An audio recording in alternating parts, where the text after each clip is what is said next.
सर्व अच्युत गोत्रे बंधू आणि भगिनी, त्याचप्रमाणे साधू संतांना दंडवत प्रणाम। आज आपण सत्संग नंबर 76 मध्ये प्रवेश करत आहोत।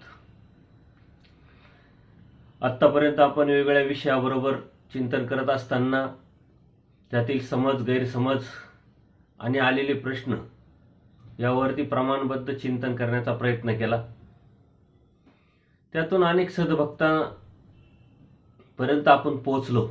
अनेक सद्भक्तांचे समज, गैरसमज आपण चिंतनामध्ये घेत असल्यामुळे अनेकांचा खूप मोठा असा प्रतिसाद आपल्याला लाभला।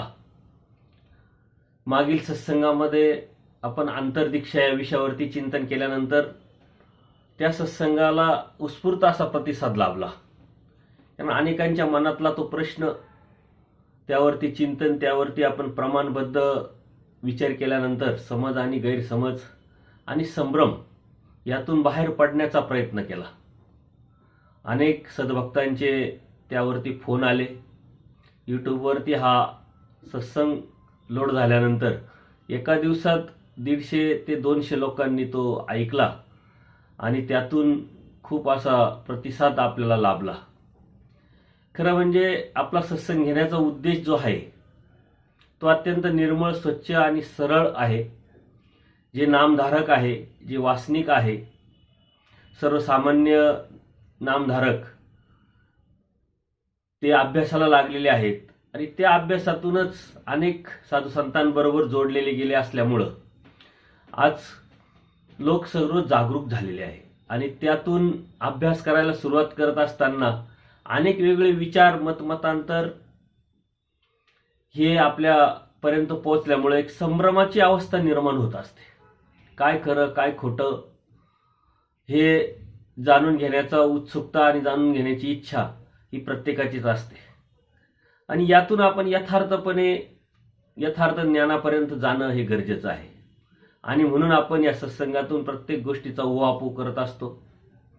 होकारात्मक जसे विचार आपल्यापर्यंत पोहोचत आले आजपर्यंत, त्याचप्रमाणे नकारात्मक विचार पण आपल्यापर्यंत पोहोचले आणि त्याचंही आपण स्वागतच केलं आहे। याच्या पाठीमागचे कारण की समाज हा खूप मोठा आहे। अनंत जीव परमेश्वरांनी सांगितलेले, त्यामधला एक समाज, मनुष्य प्राणी जर आपण विचार केला तर हा खूप मोठा आहे आणि खूप मोठा समाज असताना प्रत्येक जीव वेगळा आहे। व्यक्ती तेवढ्या प्रवृत्ती आपण सहज म्हटल्या जातं आणि ते आपल्याला दिसतं पण। परमेश्वरांनी जीव हा पदार्थ ज्यावेळेस सांगितला आपल्याला, त्यावेळेस अत्यंत आश्चर्यजनक आपल्याला ह्या गोष्टी जाणवल्या की आपल्यामध्ये इतके प्रकार आहे आणि आपण असं आहोत। हे जेव्हा आपण समजून घेतलं, जाणून घेतलं, त्यावेळेस आपल्याला लक्षात आलं की जीव हा खूप मोठं एक विषय आहे आणि कितीही तो पूर्ण आपणच आपल्यासाठी केला तरी तो पुरा होऊ शकत नाही। परंतु परमेश्वर कृपेने आणि साधू संतांच्या शुभचिंतनाने, आपल्या प्रयत्नाने आपण हे जाणून घेण्याचा आजपर्यंत प्रयत्न केला। व्यक्ती तेवढा प्रवृत्ती असल्यामुळे प्रत्येक जीव हा वेगळा असतो। जगामध्ये सर्वात मोठं आश्चर्य म्हणजे काय आहे की एकही व्यक्ती सारख्या नाही। दिसण्यासाठी जे जावळे लोक असतात, मुलं मुली, हे थोडेफार फरकाने सारखे दिसतात पण, परंतु विचारधारा, बौद्धिकता, अंतकरण या साऱ्या गोष्टी ज्या आहेत, असं जगातही असं एकही उदाहरण नसेल किंवा नाही का ज्याचे सारखे विचार आहे, ज्याचं सारखं अंतकरण आहे, सारखी बुद्धी आहे। त्यामुळं चांगले विचार, वाईट विचार हे समाजात रुजत असतात आणि ते आपल्यापर्यंत पोहोचणं अत्यंत गरजेचं आहे। चांगला विचार ऐकण्याची जर सवय आपल्याला लागली आणि एखाद्या वेळेस नकारात्मक विचार आपल्यापर्यंत पोहोचले तर त्यावेळेस नक्कीच आपल्याला त्रास होतो, परंतु दोन्हीही विचार ऐकण्याची तयारी आपण ठेवली पाहिजे। जीवाच्या एक अवस्था असतात, त्यावरती आपण बऱ्याच सत्संगामध्ये चर्चा, चिंतन, मंथन केलेलं आहे।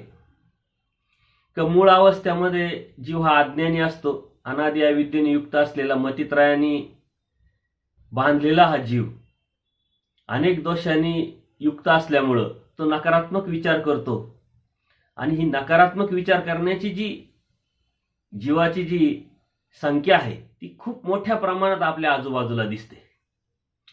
त्यांच्यामध्ये आपण होकारात्मक राहण्यासाठी आपल्याला खूप मोठा संघर्ष, मग तो बौद्धिक असेल वैचारिक असेल, करावा लागतो आणि तो आपण केला पाहिजे, करण्याचा प्रयत्न केला पाहिजे. खरं म्हणजे धर्माची जाणीव ज्याला आहे तो नकारात्मक विचार करत नाही, त्यातून तो बाहेर पडलेला असतो, ती अवस्था त्यांनी बदललेली असते आणि त्याचा आध्यात्मिक हा प्रवास थोडा वेगळ्या आणि वरच्या स्टेपवरती गेलेला असतो. परंतु आपण असं म्हणू शकत नाही की आजूबाजूला जे लोक आहे ते सर्व होकारात्मक असायला पाहिजे. त्याप्रमाणे नकारात्मक विचार सुद्धा आपल्यापर्यंत पोहोचत असतात, त्याचाही आपण विचार करतो, त्याचाही आपण स्वागत करत आलेलो आहे. फक्त समजून घेण्यासाठी जो संभ्रम त्यांच्यामध्ये निर्माण झालेला असल्यामुळं ती विचारधारा त्यांच्यामध्ये निर्माण झालेली आहे, ती चुकीची नाही असं आपण म्हणू शकत नाही. परंतु समजून घेण्यामध्ये कुठंतरी सबज गैरसमज होत असतात आणि त्यातूनच विरोध किंवा त्यातूनच नकारात्मक विचार हे येत असतात. खरं म्हणजे हे वेगळं काहीच नाही याच्यामध्ये. समाजामध्ये ह्या गोष्टी चालत आल्या, चालत राहणार आहे. प्रत्यक्ष परमेश्वर अवतार घेऊन आल्यानंतर धर्म काय आहे, तत्वज्ञान काय आहे, कर्मकांडाव्यतिरिक्त आणि अंधश्रद्धेव्यतिरिक्त जेव्हा धर्माची प्रस्थापना परमेश्वराने केली त्यावेळेस अनेक जीवांकडून परमेश्वराला विरोध झाला. अनुकूल, प्रतिकूल आणि उदास ही जीवाची प्रवृत्ती असल्यामुळं परमेश्वराला काही जीव उदास होते, काही अनुकूल होते, काही प्रतिकूल होते. त्यामुळं आपल्याला सुद्धा ह्या गोष्टी नवीन नाही आणि त्यामुळं ज्यांनी नकारात्मक विचार आपल्यापर्यंत पोहोचवले त्यांनी ह्या ज्या गोष्टी आहे ह्या आपल्या गुरुजनांकडून किंवा ज्यांच्यावर आपली निष्ठा आहे त्यांच्याकडून आपण समजून घेणं हे अत्यंत गरजेचं आहे. आजचा विषय अत्यंत महत्त्वाचा आहे आपल्यासाठी. न पाळते हा विषय, हा शब्द आपल्याला अनेक वेळा कानावर पडलेला असतो, अनेक वेळा आपल्या कानावरून तो गेलेला असतो. धर्मात वावरत असताना, धार्मिकता करत असताना अनेक गोष्टी जशा आपल्यापर्यंत पोहोचतात त्या गोष्टीची आपल्याला कधी माहिती असते, कधी नसते, परंतु त्याविषयी एक अनामिक भीती या जीवामध्ये निर्माण झालेली असते. जसं मागे आपण दोष या विषयावरती 2-3 सत्संग घेतले. हे केल्यावर दोष लागेल, ते केल्यावर दोष लागेल, असं बोलल्यावर दोष लागेल, तसं बसल्यावर दोष लागेल. हे जे दोष हा जो शब्द आहे आपल्या कानावरती अनेक वेळा पडत असल्यामुळं त्याच्यामुळे विषयी एक आपल्याला भीती निर्माण झालेली असते. जसं आपल्या लहान मुलाला आपण त्याला चांगलं ठेवण्यासाठी, त्याला चांगलं समजावण्यासाठी किंवा त्याच्यावर संस्कार होण्यासाठी किंवा त्याचा धांदरटपणा शांत करण्यासाठी आपण त्याला एक विशिष्ट भीती दाखवत असतो. आणि पण ज्यावेळेस तो मोठा होतो त्यावेळेस त्याच्या लक्षात येतं की असं काही नसतं. आपल्याला गप्प बसवण्यासाठी किंवा आपलं धांदटपणा थांबवण्यासाठी आपल्याला आपल्या वडील असतील, आपली आई असेल किंवा आपले जे बाकीचे जे भावंड असतील ते आपल्याला सांगत आलेले असते. हे भय जसजसं तो मोठा होत जातो तसतसं त्याचं ते भय निघून जातं आणि तो नॅचरल नैसर्गिकपणे जगायला सुरुवात करतो. भय तसं आपल्या जीवाच्या 8 स्वभावापैकी एक स्वभाव आहे आणि तो भय हा जो स्वभाव आहे तो असा मधून मधून वेगवेगळ्या कारणांनी, वेगवेगळ्या गोष्टींना आपल्यापर्यंत पोहोचत असतो. जसं दोषाचं झालं तसंच हे नपाळतेच्या संदर्भात अनेक समज, गैरसमज आणि संभ्रम निर्माण झालेले आहे. फक्त ते न समजून घेतल्यामुळं. जर समजून घेतलं तर त्याच्यामधली जी भीती आहे आपली मनातली ती आपोआपच निघून जाईल आणि त्या धर्मावरती आपण अधिक दृढ होऊ, जेणेकरून आपल्याला चालण्यासाठी त्याचाही एक आधार भेटल आणि त्या आधाराने प्रेरणा घेऊन आपण पुढे जाण्याचा नक्कीच प्रयत्न करू. नपाळते हा जो विषय आहे आपल्या कानावर पडल्यानंतर एक विशिष्ट गोष्टीसाठी आपण त्याचा विचार करत असतो. नपाळते म्हटल्यानंतर एक विकल्प दुसऱ्या देवतेच्या अनुषंगाने, जागेच्या अनुषंगाने असा एक विचार आपल्या मनामध्ये येत असतो. तोच आपल्यापर्यंत आजूबाजूच्या साधकांनी म्हणा, गुरुजनांनी म्हणा, साधू संतांनी म्हणा तो आपल्यापर्यंत पोहोचवलेला असतो. त्यात चूक काहीच नाही.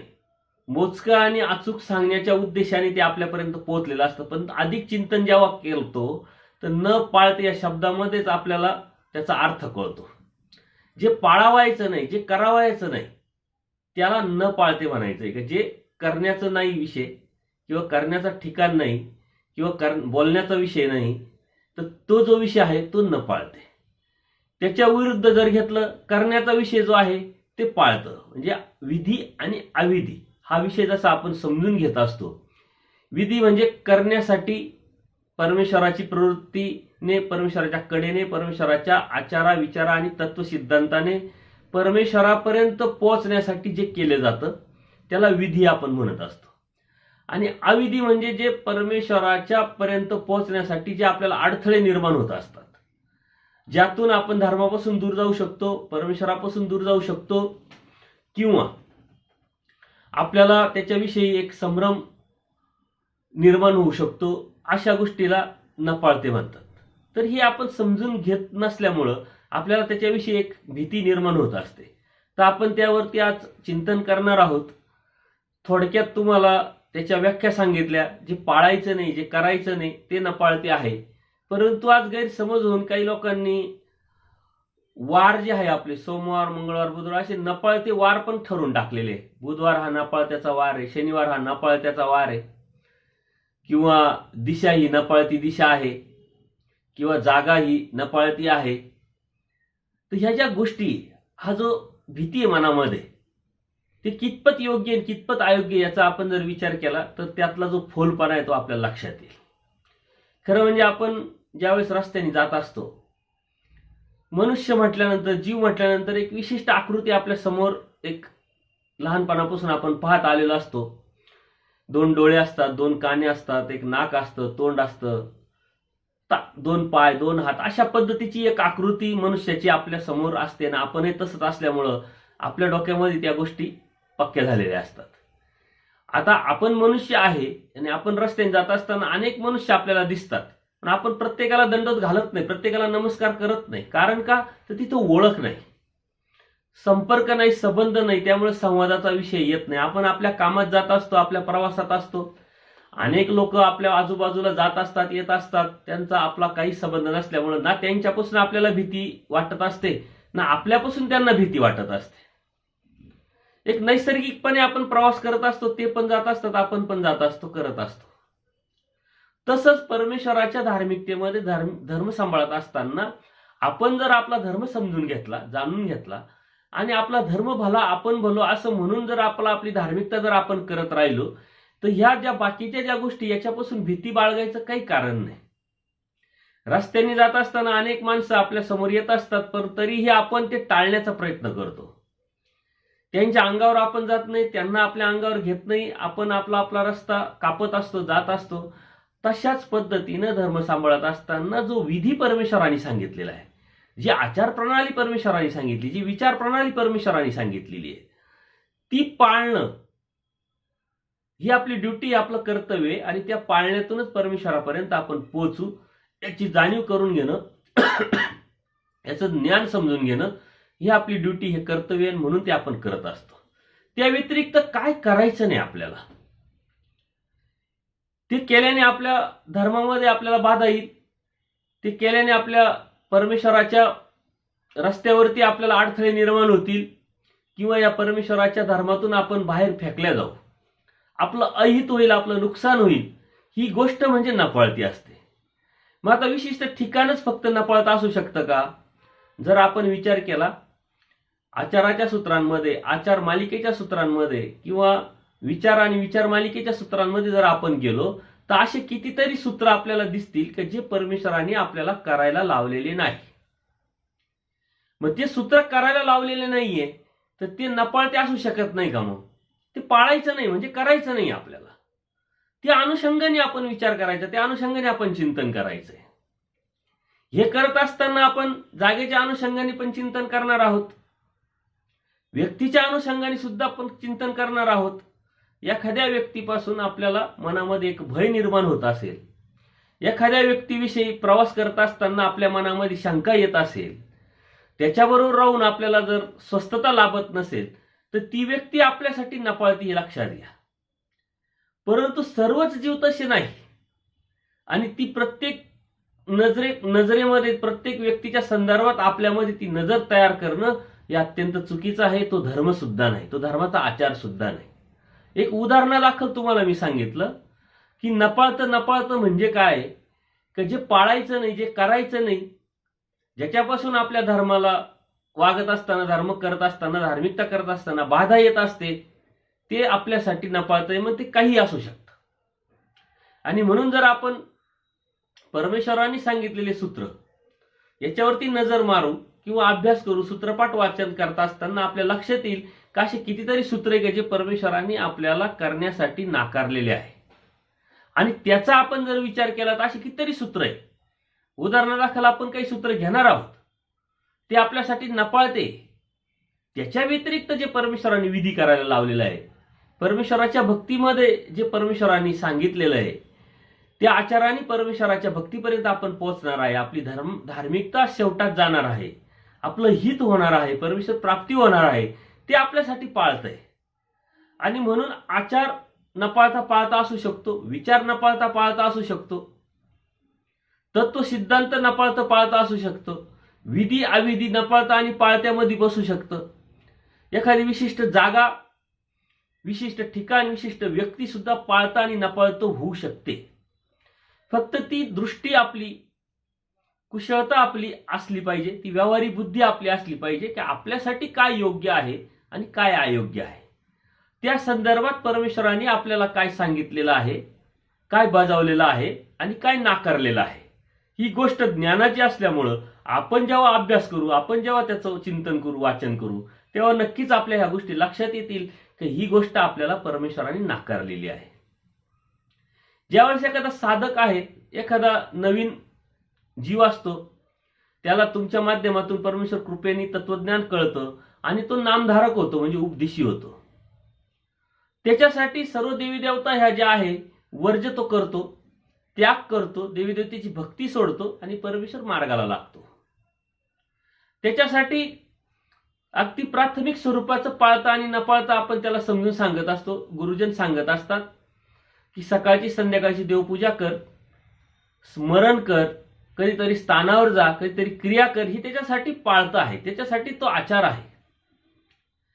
आणि कोणत्या अन्य देवतेच्या ठिकाणी तू मंदिरात जाऊ नको, अन्य देवतेचा प्रसाद खाऊ नको, कुठं दशक्रिया असेल तर तिथं जाऊन तू जेवण करू नको, काही वास्तुशांती असेल तिथं देवतेच्या अनुषंगाने किंवा देवतेला भजन पूजन करून जर काही अन्न बनवलेलं असेल तर ते खाऊ नको, किंवा त्याच्या मनामध्ये एक भीती निर्माण होऊ नये, त्याला त्या अनुषंगाने बाबा याचं का खाऊ नये, का खावं, हे त्याला सांगितलेलं तत्व जे सिद्धांत आहे हे त्यांनी समजून घेतलेलं असतं आणि तो त्या आचारावरती वागायला सुरुवात करतो.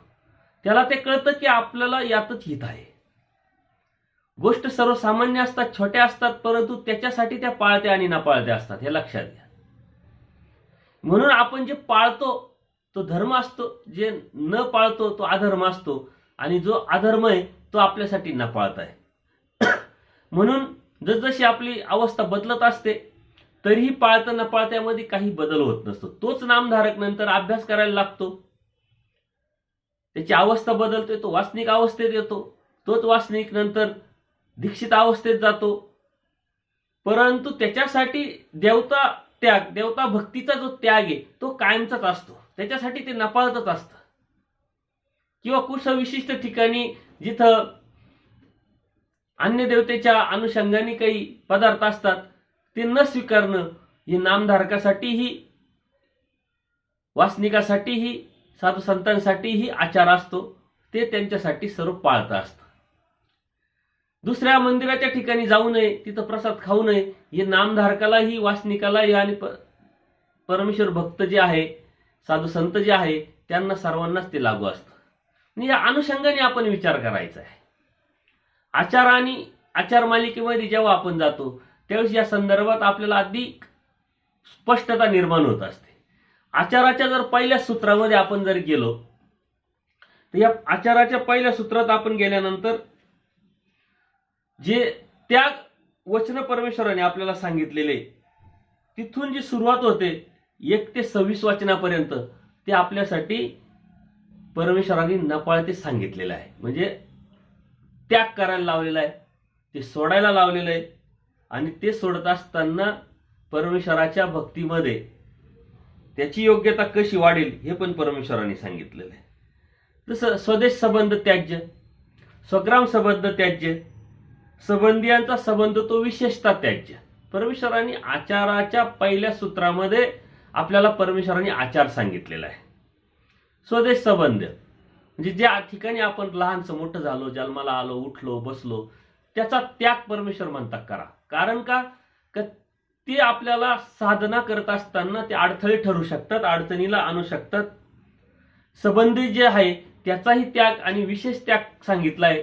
आजकाल तो खूप दुर्मिळ झालेला आहे, कारण मोबाईलच्या या जगामध्ये आपण 500 किलोमीटरवरती जरी गेलो तरी तो संबंधियांचा त्याग आपल्याच्यानी होत नाही, कारण आपण या माध्यमातून कुठंतरी संपर्कात राहतो.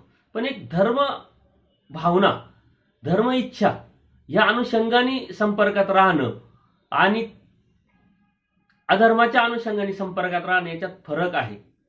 आपण जरी गेलो तर धर्माच्या पडताळणीच्या अनुषंगाने जर संपर्कात आपण राहत असू तर ते योग्यच आहे. त्याचा जर या मोबाईलचा किंवा सोशल मीडियाचा जर सदुपयोग आपण करून घेतला तर ते काही वावगं ठरू शकत नाही. आता ह्या सूत्रांवरती आपण जेव्हा नजर मारतो 1 ते 26 हे त्याग वचन आपल्याला परमेश्वरांनी सांगितलेले, तर ते आपल्यासाठी एक प्रकारचे नपाळतेच आहे. ते करायचं नाही, आपल्याला करायला लावलेलं नाहीये म्हणून आपल्यासाठी ते नपाळतंय. ते नाकारायला लावले तो आचाराचा एक भाग आहे आणि त्याच्यावरती आपण दृढ होऊन आचार करण्याचा प्रयत्न करणं म्हणजे अप्रत्यक्षरित्या आपण परमेश्वरांनी सांगितलेले जे न पाळणं, जे न पाळतंय ते आपण पाळतोय, हे लक्षात घ्यायचंय. त्यानंतर परमेश्वरांनी आपल्याला स्मरण वाक्य जे सूत्र पुढचे सांगितलेले 27 पासून ते 32-33 पर्यंत हे स्मरण वाक्य परमेश्वरांनी आपल्याला हे सांगितलेलं आहे की तुम्ही कसं वागावं, कसं राहावं, कशा पद्धतीनं. हे देखील तैसे 8वीचे परमेश्वर सांगतात. देशाच्या शेवटी झाडातळी जन्म शेपावे, नाम लीळा मूर्ती चेष्टा. स्मरण कसं करावं तर नाम घेऊन लीळा मूर्ती चेष्टा आठवून परमेश्वराचं स्मरण करावं. हे स्मरण जे वचन आपल्याला परमेश्वरांनी पुढे सांगितलेले 27 ते 32 पर्यंत, तर हे आपल्यासाठी पाळतंय, कारण परमेश्वरांनी ते करायला लावलेलं आहे. आपल्याकडून ती अपेक्षा परमेश्वरांनी केलेली आणि ते परमेश्वराची ती कड आहे की तुम्ही हे करावं, हे करू नये. जे करू नये हे परमेश्वरांनी सांगितलंय ते आपल्यासाठी नपाळतंय परमेश्वरांनी सांगितलेलं, आणि जे करायला सांगितलंय, ज्याच्याकडून ज्या गोष्टीची अपेक्षा या जीवाकडून परमेश्वरांनी केली आहे ते परमेश्वरांनी आपल्याला पाळतं करून टाकलंय. म्हणजे पाळण्यासाठी आपल्याला तयार केलेलं किंवा आपण ते पाळतंय किंवा पाळायला पाहिजे असा एक साधकाचा दंडक आहे. परमेश्वरांनी आपल्याला ते करायला लावलेलं आहे. म्हणून नपाळता आणि पाळता हा विषय जर आपण समजून घेतला तर खूप सोपा आहे, खूप अवघड नाहीये आणि भीतीदायक तर अजिबातच नाही.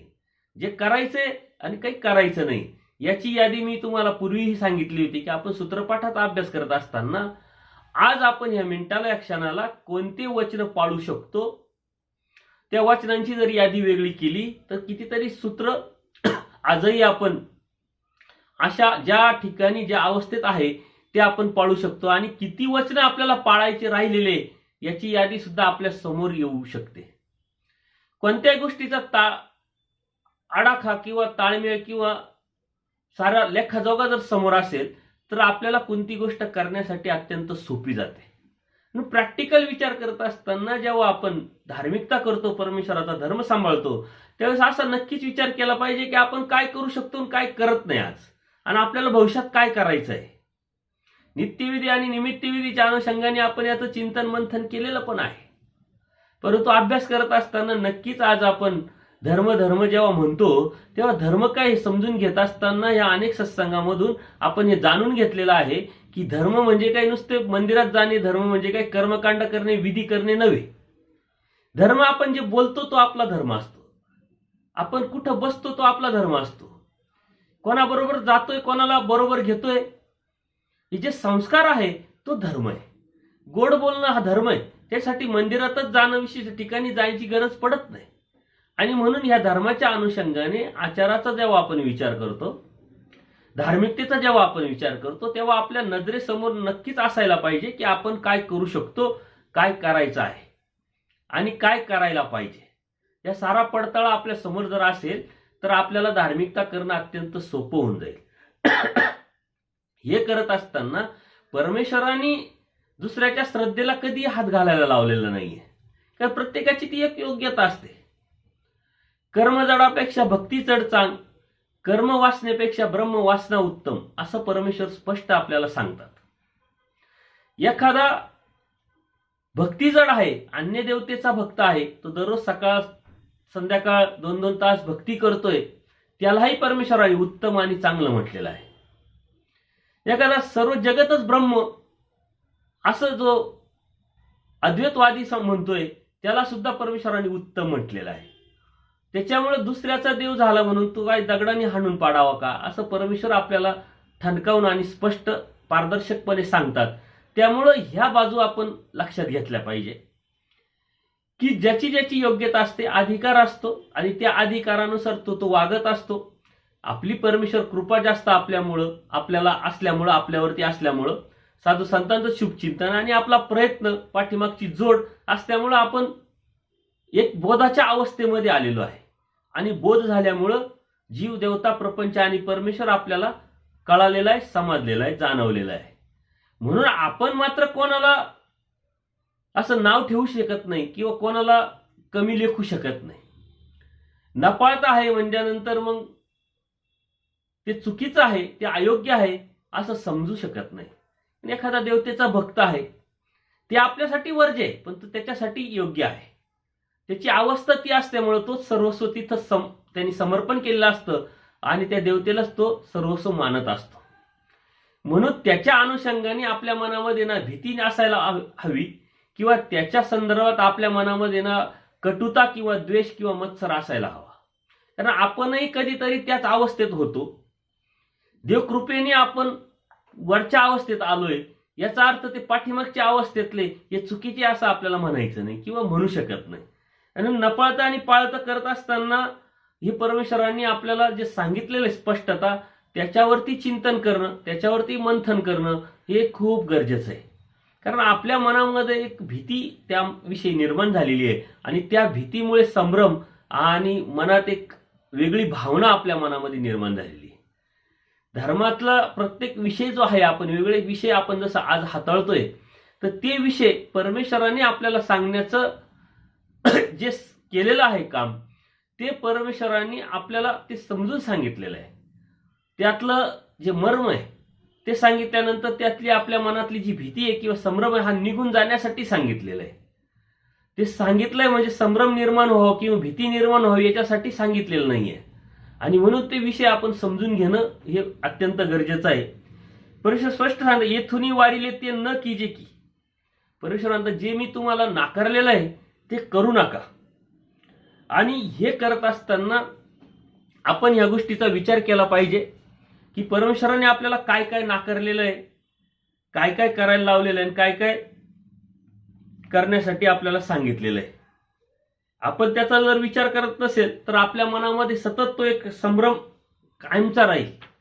म्हणून याच्यामध्ये एक वर्गीकरण करणं अत्यंत गरजेचं आहे की सूत्रपाठात जात असताना कोणते सूत्र आपल्याला परमेश्वरांनी आचार करण्यासाठी सांगितलेले आहे आणि ते आज आपण कोणते करू शकतो आणि उद्या कोणते आपल्याला करायचे आहे, याचा ठोकताळा आपल्या जर समोर असेल तर आपल्याला अनुसरणाविषयीची जी भीती असेल, अनामिक जी मनामध्ये भाव असेल, तो सुद्धा निघून जाऊ शकतो. आणि एक आपल्यामध्ये एक हिंमत निर्माण होऊ शकते, एक ती भावना निर्माण होऊ शकते आणि त्या परमेश्वराच्या प्रती असलेल्या समर्थवादावरची निष्ठा ती वाढू शकते. म्हणून आपल्या समोर कोणती गोष्ट, एखादी गोष्ट जर आपल्याला करायची ठरली तर आपण प्रथम विचार करतो की ती करायची तर कशी करायची आणि आपल्याच्याने होईल की नाही. आणि त्याच्यासाठी आपण एक प्रॅक्टिकल ठोकताळा करून घेतो. एखादी गाडी आपण विकत आणायला जातो, तर ती गाडी जर 5 लाखाची असेल आणि आपल्या खिशामध्ये 4 लाख असेल तर आपण घेऊ शकत नाही. मग आपण काय विचार करतो की ती गाडी 5 लाखाची आहे का, ती गरजेची आहे का आणि ते पैसे तेवढे आपल्याकडे आहे का, तरच आपण आणायला जाणार आहे. अन्यथा हा ठोकताळा जर नसेल तर आपण घ्यायला काय आलोय आणि घेतोय काय याचा संभ्रम निर्माण होऊन आपलं जीवन सुद्धा वाया जाऊ शकतं. त्याच्यासाठी एक उदाहरण देतो. एक गाव असतं आणि त्या गावामध्ये शेतकरी असतात. त्यातला एक शेतकरी असतो. पूर्वी, आज गाड्या आलेल्या आहे वेगळ्या मोठ्या मोठ्या, पूर्वी घोडे असणं म्हणजे एक श्रीमंतीचं लक्षण असायचं. तर त्याच्या मनामध्ये सतत वाटत असायचं की आपण कधीतरी आपल्या घरी आपण घोडा घेऊन यावं. आणि म्हणून तो बाजारात चौकशी करतो का घोडा किती रुपयाला भेटतो. त्यांनी चौकशी आणती, लक्षात येतं की 10,000ला घोडा भेटतोय. मग त्यांनी काम करायला सुरुवात केली, कष्ट करायला सुरुवात केली आणि त्या अनुषंगाने तो पैसे जमवायला लागला. एक दिवस त्याचा तो जो क्षण आहे, त्याचा जो उद्देश आहे, त्याचं जे ध्येय ते पूर्ण होतं. 10,000 त्याच्याकडे जमल्यानंतर तो घरच्यांना सांगतो, बायकोला सांगतो की आपल्याला घोडा घ्यायचा आहे, घोड्या इतपत पैसे आपल्याकडे जमलेले आहे आणि म्हणून मी आता घोडा बाजारात आणायला जातोय. घरच्यांना आनंद झाला, साहजिकच आहे. एखादी नवीन वस्तू आपल्या घरामध्ये येणार असेल तर प्रत्येकाला आनंद होत असतो. त्यांनी ते सांगितल्यानंतर त्याच्या बायकोला अत्यंत आनंद झाला आणि तो आनंद झाल्यानंतर ती आपल्या आजूबाजूच्या लोकांना आनंद सांगायला लागली की आमच्या घरी घोडा येणार आहे, हे आमचे मालक जे आहे ते घोडा आणायला गेलेले. ती आपली एक संस्कृती, संस्कार आहे. आनंदामध्ये आपण दुसऱ्याला स्वतःहून सहभागी करून घेत असतो आणि दुःखामध्ये आपण स्वतःहून दुसऱ्याच्या सहभागी होत असतो. ही संस्कृती, संस्कार, परंपरा आपल्या मनामध्ये खोलवर रुजलेली असल्यामुळं ती जी बाई आहे ती सर्व गावामध्ये सांगत असते की आज आम्ही घोडा आणायला आमचे मालक गेलेले आहे आणि आम्ही घोडा घेणार आहे. तिला आनंद झालेला असतो. त्या आनंदामध्ये सर्वांना ती सहभागी करून घेण्याच्या उद्देशाने ही निरोप देत असते. इकडे तो पैसे घेऊन बाजारात जातो. आता कोणताही बाजार म्हटल्यानंतर आपण जर निरीक्षण केलं तर जो मुख्य बाजार असतो त्याच्या अलीकडे अनेक दुकानं असतात. त्याचे जे उप गोष्टी असतात त्याच्यासाठी ते दुकानं लावलेले असतात. घोड्यांच्या बाजाराच्या अगोदर अशीच दुकानं लावलेली होते का ज्या घोड्याला लागणारा जो साज असतो, दोरी असेल, साज असेल, ते खोगीर असेल, बसण्यासाठी जी जागा असेल, ते जे बी असेल त्याचे सर्व दुकानं लावलेले होते. तो विचार करतो की आपल्याला घोडा तर घ्यायचा आहे आणि घोडा घेतल्यानंतर आपल्याला हे लागणारच आहे. घोडा घ्यायचा आणि नंतर हे घ्यायचं, त्यापेक्षा हेच अगोदरच घेतलं तर काय हरकत आहे. म्हणून तो त्याची जी शॉपिंग आहे, त्याची जी खरेदी आहे ती करायला सुरुवात करतो. खोगीर घेतो, दोर घेतो, त्याचे जे बी साहजात जे असेल घोड्यावरती जे चांगले दिसण्यासाठी ते तो घेतो. त्याच्या मनामध्ये ती एक आकृती, एक कल्पना त्यांनी निर्माण केलेली असते. आणि मग त्या 10,000 असल्यामुळं घोडाही 10,000चा आहे याचा विचार न करता, याचं प्रॅक्टिकल व्यावहारिक बुद्धी त्यांनी न ठेवता तो 2-3 हजार रुपयाचं ते सर्व बाकीचं सामानच विकत घेतो. त्याच्याकडे 2-3 हजार रुपये कमी पडतात. हा त्याचा विचार लक्षात न आल्यामुळे तो जेव्हा बाजारात जातो तेव्हा त्याला घोडा विकत घेता येत नाही. का तर घोडा आहे 10,000च आणि त्याच्याकडे तर पैसे आहे राहिले आता 7,000, कारण 3,000 त्यांनी बाकीचे उद्योग केले, बाकीची खरेदी केली. ते चुकीचं आहे असंही म्हणता येत नाही, परंतु अयोग्य वेळी केली किंवा विचार न करून केली. त्यावेळेस जर त्यांनी विचार केला असता की 10,000चा घोडा आहे आणि त्याला 2-3 हजार रुपये आपल्याला जास्त लागणार आहे तर त्यांनी 13,000 मार्केटमध्ये घेऊन जायला पाहिजे होतं. पण अशी व्यावहारिक आणि अशी कुशलता त्याच्यामध्ये नसल्यामुळं त्याच्याकडून गल्लत होते आणि घोडा न घेताच तो परततो. इकडं बाईने मात्र साऱ्या गावात डिंडोरा पिटवलेला असतो. आता माझे मालक येतील, घोड्यावर बसून येतील, मग मी त्यांची आरती करील, त्या अनुषंगाने साऱ्या गावाला गोडधोड खाऊ घालील.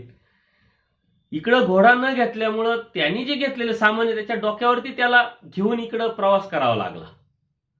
तो जेव्हा गावात येतो तेव्हा घोडा त्याच्यावरती बसण्यापेक्षा, घोड्यावरती तो बसलेला दिसण्यापेक्षा घोड्याचा जो साज आहे त्याच्या डोक्यावर सर्वांना दिसला आणि त्याचं हसू होतं.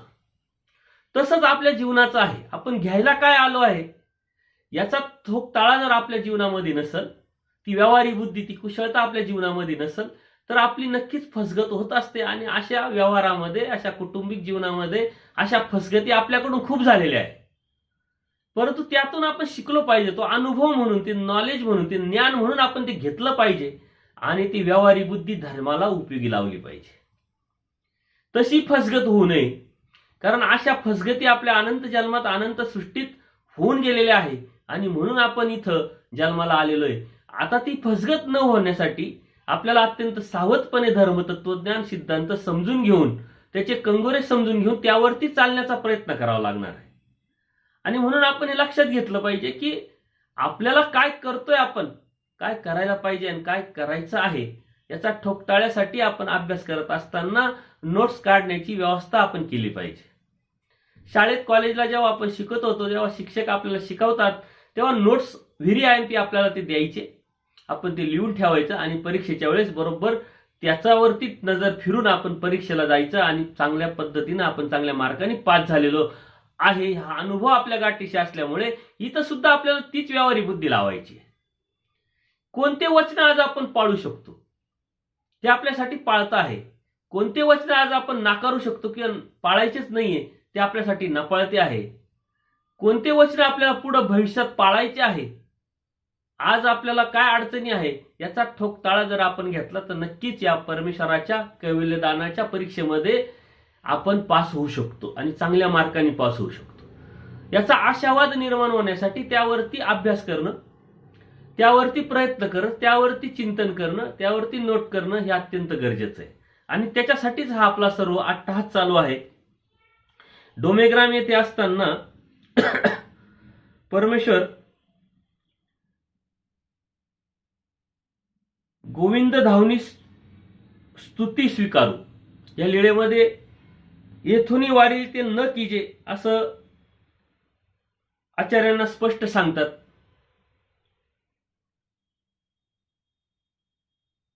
देवाचा सकाळचा पूजा अवसर झालेला असतो आणि देव विहरणासाठी रामनाथाकडे भिजे करतात. बरोबर सर्व भक्तजन पण असतात. तिथं रामनाथाच्या सोंडेवरती परमेश्वराचं आसन झालेलं असतं आणि देव मग सर्व भक्तांना सांगतात की तुम्हा आतू येणे लखू मदेसी धावता उपकरे ऐसा कोणी असे.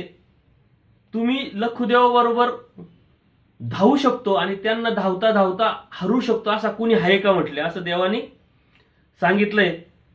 आणि त्याच वेळेस बळेग्रामवरून सत्यदेवीचा जो गोविंदू आहे, जो भक्त आहे, देवाच्या दर्शनाला आलेला असतो. तर तो डायरेक्ट देवाला सांगतो की देवा तुम्ही जे म्हणताय ते आव्हान आम्ही स्वीकारलं, ते आम्ही करू शकतो म्हणे. मी त्यांना धावण्यामध्ये हरू शकतो. तर देव त्याला स्पष्ट सांगतात का तू नाही हरू शकत, तू काही हे आव्हान स्वीकारू नको, तू न पुरेशी म्हणे, तू हे याला पूर्ण होऊ शकत नाही. तर तो हट्ट धरतो, नाही नाही मी जिंकणारच, मी ही स्पर्धा जिंकणार, मी स्पर्धेत सहभागी होणार आणि जिंकणार सुद्धा.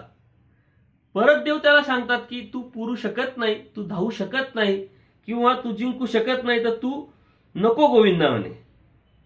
असं वारंवार देवाने सांगून सुद्धा तो ऐकत नाही. त्याच्या हट्टापायी मग देवाला नाविलाज होतो आणि सिंह नारायणाच्या कोणत्यापासून म्हणजे कोपऱ्यापासून ही धावण्याची शर्यत सुरू होते. आणि देवाने जसं आपण 1 2 3 गो असं म्हणतो तसं देवाने सुद्धा केलेलं आहे त्यांच्या त्या पद्धतीनं.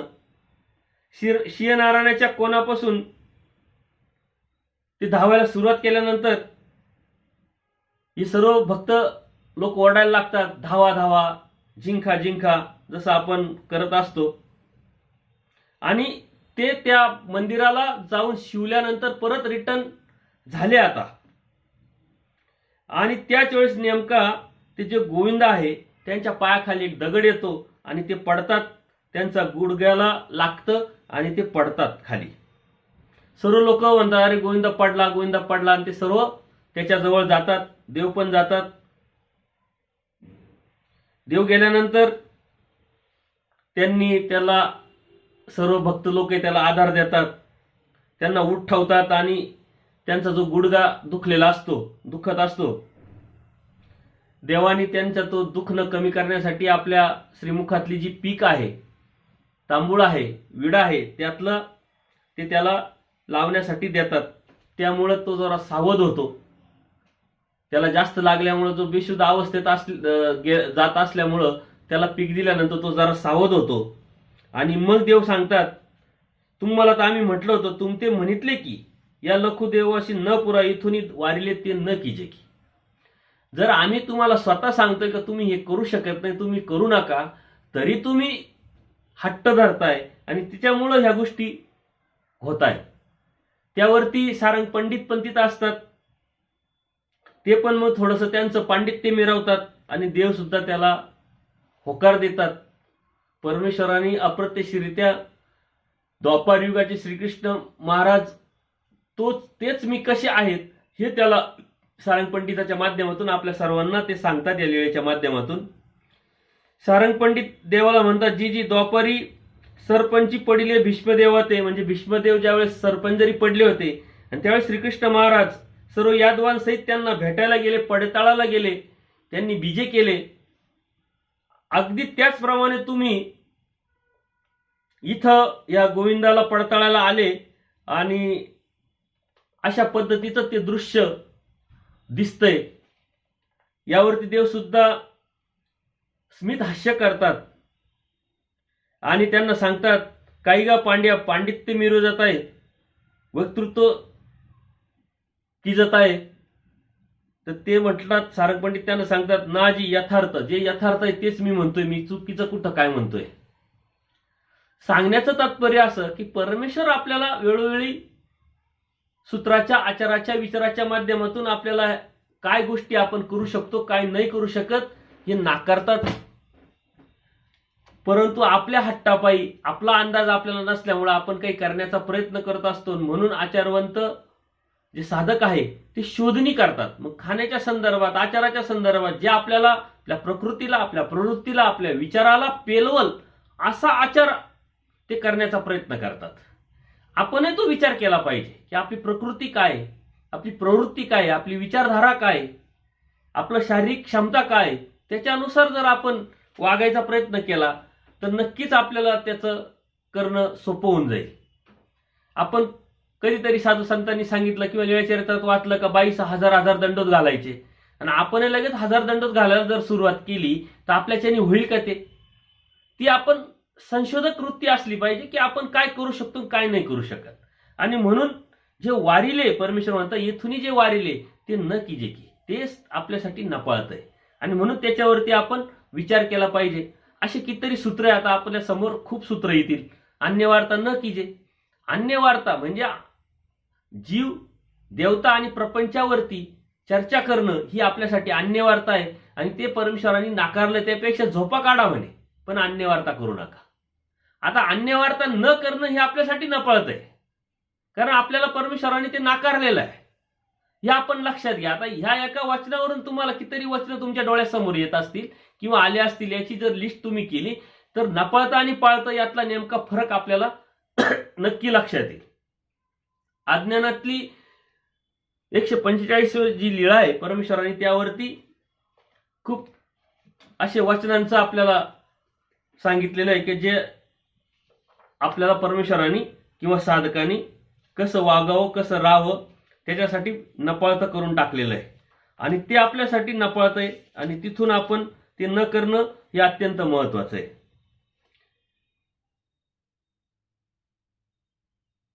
एक दिवशी साधाबाईचा देवाकडे संन्यास मागतात आणि देवाने सुद्धा त्यांना तो संन्यास दिलेला आहे. मग साधाबाई साधे निघू बैसली, म्हणजे तिथून त्या जाण्यासाठी निघाल्या. परंतु ते देवाला विचारतात का जी जी गोसाव्यापासून जायचे तेवढी कैसे वर्तावे. जर देवापासून जर गेलो तर राहावं कसं, वागावं कसं, वर्तावं कसं समाजामध्ये. आणि मग देवाने स्पष्ट सांगितलंय, गोडी बुंथी घाली जे अन्य मार्गियांचा संस्कृत न करावा. अन्य मार्गियांचा संसर्ग म्हणजे अन्य जे लोक आहे, जे देवता भक्तीतले लोक आहे, त्यांचा संसर्ग म्हणजे त्यांचा संबंध ठेवू नका, त्यांच्याशी संवाद करू नका. याचा अर्थ कट्टी घ्या असं नव्हे, परंतु संपर्कात न राहणं म्हणजे संवादात न राहणं. अन्य मार्गियांच्या ची गुंफे न वाचावे. जिथं ते लोक आश्रम करून राहतात, मठ मंदिरं करून राहतात, तिथं आपण गेलो नाही पाहिजे. कारण वैचारिकतेमध्ये खूप मोठा बदल आहे, खूप मोठा फरक आहे. त्यांची देवतेची साधना आपली परमेश्वराची साधना आहे, निर्गुण निराकाराची साधना आहे, ती त्रिगुणात्मक साधना आहे. त्याच्यामुळे त्यांचं ना आपलं जमणं अशक्य आहे. आणि आपण तिथं जाणं म्हणजे अप्रत्यक्षरित्या आपण आपलं संकट ओढून घेणं. म्हणून परमेश्वराने आपल्याला स्पष्ट सांगितलंय की अशा गुंफेस ठिकाणी तुम्ही जायला नाही पाहिजे.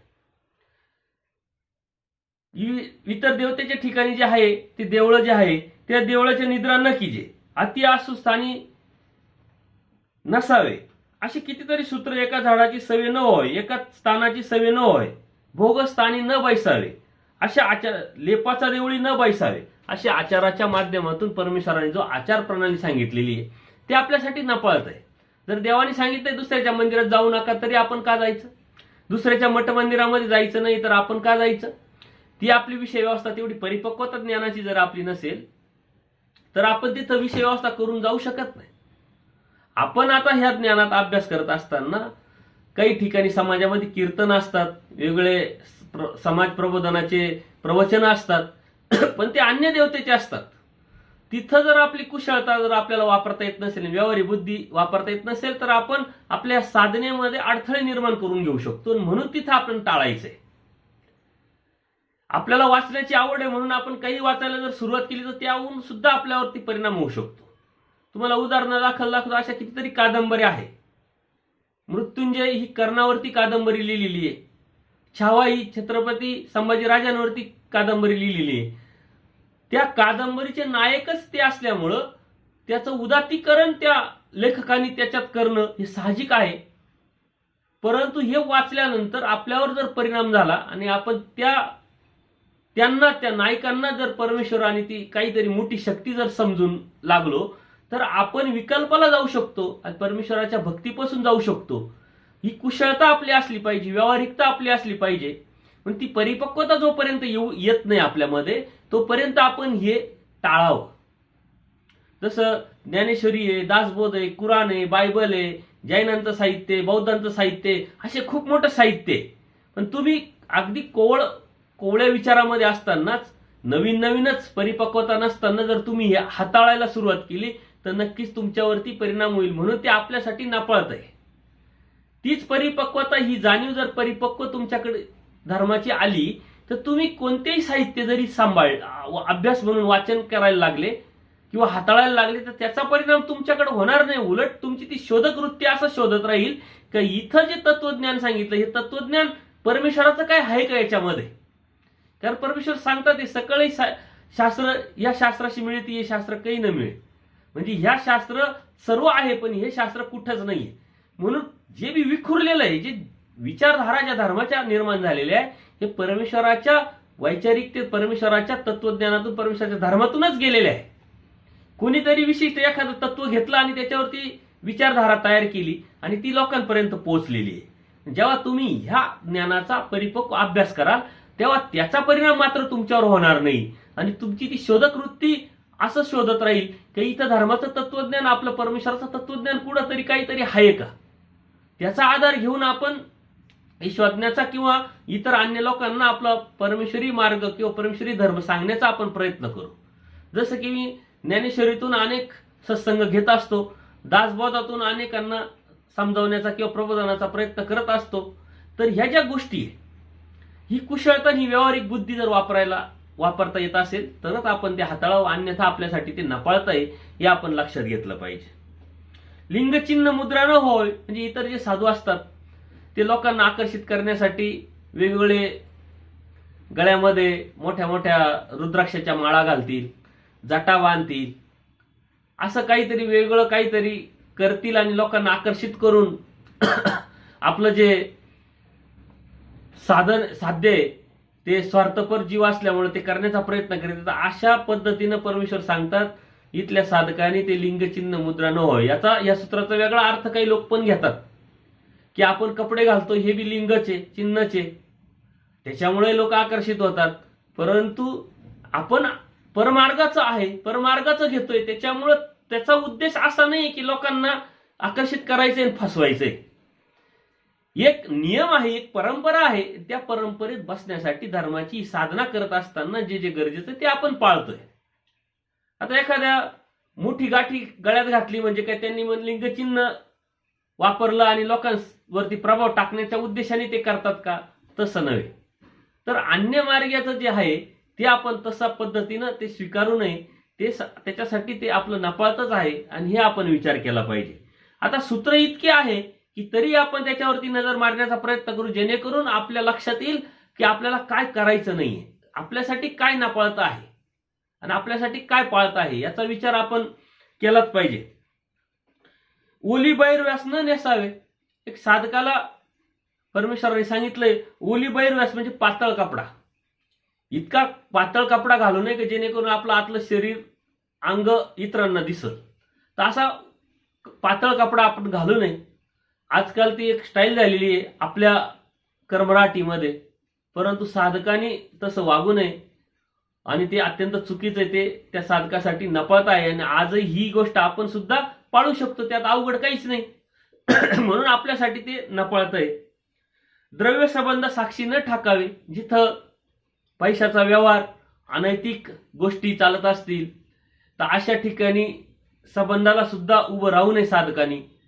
आपण सुद्धा आपण व्यवहारामध्ये नैतिकता जर पाळत असेल तेवढ्या पुरतं त्या व्यवहाराच्या अनुषंगाने जर तो गोष्ट बघत असेल त्या दृष्टीनं पाळत असेल तर ते आपल्यासाठी पाळतच आहे. परंतु चुकीच्या अनैतिक जिथं हिंसा होत असेल, जिथं विकार किंवा विकल्पाच्या गोष्टी होत असेल किंवा चुकीच्या मार्गाने आपल्याकडे पैसा येत असेल तर तो व्यवसाय आपण करू नये. त्या ठिकाणी आपण तिथं जर असं काही चालत असेल तर त्या ठिकाणी आपण जाऊ नये. मग ते साधकांनी जाऊ नये असं नाही, आपण एक प्रकारे साधकच आहोत ना. आपण कर्मराठी जगत असताना आपण सुद्धा या गोष्टी टाळल्या पाहिजे. म्हणून वासनिक वर्ग जेव्हा प्रवासाला निघतात तर प्युअर व्हेज म्हणजे शुद्ध शाकाहारी हॉटेल असेल, गरज पडली तर तिथं जाण्याचा आपण का प्रयत्न करतो? का तिथं हिंसा होती, चुकीचं काम होतंय, अधर्माचं काम होतंय, तिथं आपल्याला जायला नाही सांगितलेलं, वर्ज्य सांगितलेलं परमेश्वरांनी. म्हणून ते हॉटेल्स असेल, ते ठिकाण असेल, ते आपल्यासाठी नापाळत आहे.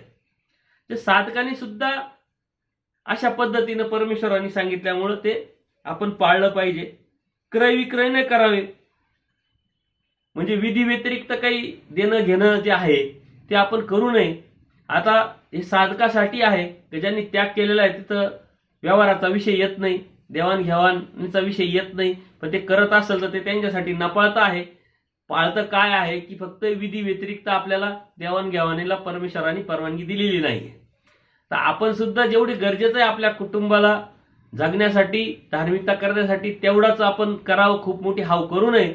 अशा पद्धतीने जर आपण विचार केला तर आपल्यासाठी ही एक विशिष्ट मर्यादेच्या पलीकडे जाऊन जर काही कमावण्याचा आपण प्रयत्न करत असेल तर ते आपल्यासाठी नपाळतच आहे. तर हे नपाळतं पाळतं या आपल्या मनामधला जो भ्रम आणि संभ्रम आणि भीती जी आहे ना ती आपल्याला काढायची आणि ती आपण काढल्यानंतर आपल्या लक्षात येणार आहे की ही अत्यंत नैसर्गिक हा परमेश्वरांनी सांगितलेली एक साधना आहे, एक आचार आणि विचार प्रणाली आहे. ती आपल्याला करणं, त्यातूनच आपलं हित आहे आणि तेच आपल्याला परमेश्वरांनी करायला लावलेलं आहे. छेदभेद न करावे. निरर्थक तोडफोड असं काही करू नये. छेदभेद आता हे विशेषाच्या संदर्भात, स्थानाच्या संदर्भात आपल्याकडे आता खूप त्याचा उहापोह झालेला आहे. देवपूजा आपल्या गुरूंनी आपल्याला प्रसन्नतेने दिलेली असते, तेवढ्यावरती आपलं भागत नसल्यामुळं मग आपण पेट्याच्या पेट्या देवपूजेच्या विकत घेत असतो. ते लोक आपण विकत घेतोय म्हणून मग ते विशेषाची तोडफोड करतात, त्याला आकार देण्यासाठी प्रयत्न करतात, त्यातून छेदभेद होतो. तिथं परमेश्वराची जी दयामाया कृपा करुणा ही जी शक्ती आहे ती निघून जाते. तिथं फक्त संबंध राहतो, ती प्रसन्नता त्यात राहत नाही. आणि म्हणून ह्या गोष्टी विनाकारण करू नये हे परमेश्वरांनी आपल्याला सांगितलेलं आहे. ते आपल्यासाठी पाळतं आणि नपाळतं हे लक्षात घेतलं पाहिजे. कुठल्याही दुकानात जाऊन काही विशेष आपण विकत आणायची गरज नाही. एक विशेष आपल्याकडे आहे, आपल्या गुरूंनी प्रसन्नतेने आपल्याला जो दिलेला आहे तोच आपल्यासाठी उपयुक्त आहे असा विचार करून आपण ते करण्याचा प्रयत्न करायचा आहे. तुम्हा आवडी नावडी न व्हावी. मग जेवणाच्या बाबतीत, कपड्याच्या बाबतीत, राहणीमानाच्या बाबतीत क्षणोक्षणी त्याग करायला लावलेला आहे. परंतु आपण ह्या कर्मराटीत राहत असताना सुद्धा ही गोष्ट आपण पाळू शकतो. यावरून घरामध्ये अनेक वेळा वाद होतात. जर तुमच्यामध्ये आवड निवड नसेल तर जे आले समोर आपण जेवण करतो. एक पोट भरण्याच्या अनुषंगाने आपण त्याचा विचार जर केला तर विचार करत नाही तर मला ही भाजीच आवडत नाही, त्यावरून वाद, त्याच्यावरून अनेक गोष्टी होत असतात. तर आवड निवड नसावी, जेणेकरून धर्माचं एक तत्व आपण सांभाळू शकतो, पाळू शकतो. तुम्हा विधी निषेध न व्हावे. म्हणजे कर्मराटीमध्ये कसे लोक उपवास धरतात, या आज अमावस्या, आज पौर्णिमा आहे, शुभ दिवस आहे, आज शुभ दिवस आहे, किंवा दिशा आहे, या ज्या गोष्टी पाळतात ना, ते पाळण्याची आपल्याला काही गरज नाही. कारण परमेश्वराने सारी सृष्टी निर्माण केलेली आहे. परमेश्वर या सृष्टीवरती येऊन सारं अमंगल दिशा मंगल करून गेलेले. त्यामुळं आपल्या मनामध्ये तो विकल्पाचा जो भाव आहे तो असला नाही पाहिजे.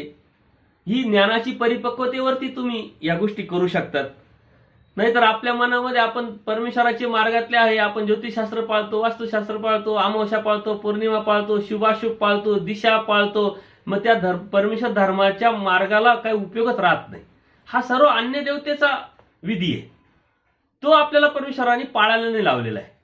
एक परमेश्वराच्या समर्थवादावरती निष्ठा ठेवून निरावलंब होऊन परमेश्वराचं व्हायचंय आणि परमेश्वराचं नामे वेद, नामे बोध, नामे सायन, नामे प्राप्ती, नामस्मरण करायचंय. इतका सोपा आणि सरळ साधा विधी आपण सोडून देतो आणि परमेश्वराच्या भक्तीत असताना, परमेश्वराची नाम घेतलेले असताना, परमेश्वराने बोध दिलेला असतानाही या देवतेची भक्ती जर आपण करत असेल तर ते आपल्यासाठी नपाळतं, हे आपण लक्षात घेतलं पाहिजे. म्हणजे कर्मकांड विरहित, अंधश्रद्धा विरहित जो धर्म आहे तो परमेश्वराचा, तेच आपल्यासाठी पाळतंय. कारण त्याच्यासाठीच परमेश्वराने अवतार घेतला. तेच सांगण्यासाठी परमेश्वराने तत्वज्ञान वाडोवेडी फिरून भक्तांच्या माध्यमातून आपल्यापर्यंत पाठवलेलं आहे, पोचवलेलं आहे. तो धर्म, ते तत्वज्ञान आपण समजून घेणं आणि त्यावरती चालणं हे आपल्यासाठी पाळतंय, हे लक्षात घ्यायचंय.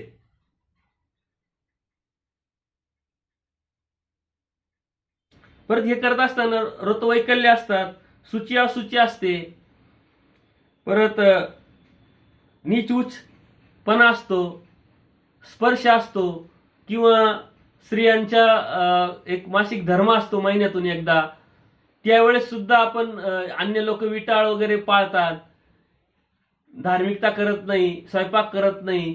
ते परमेश्वराने नाकारलेलं आहे. त्याची स्पष्ट एक लीळा आहे.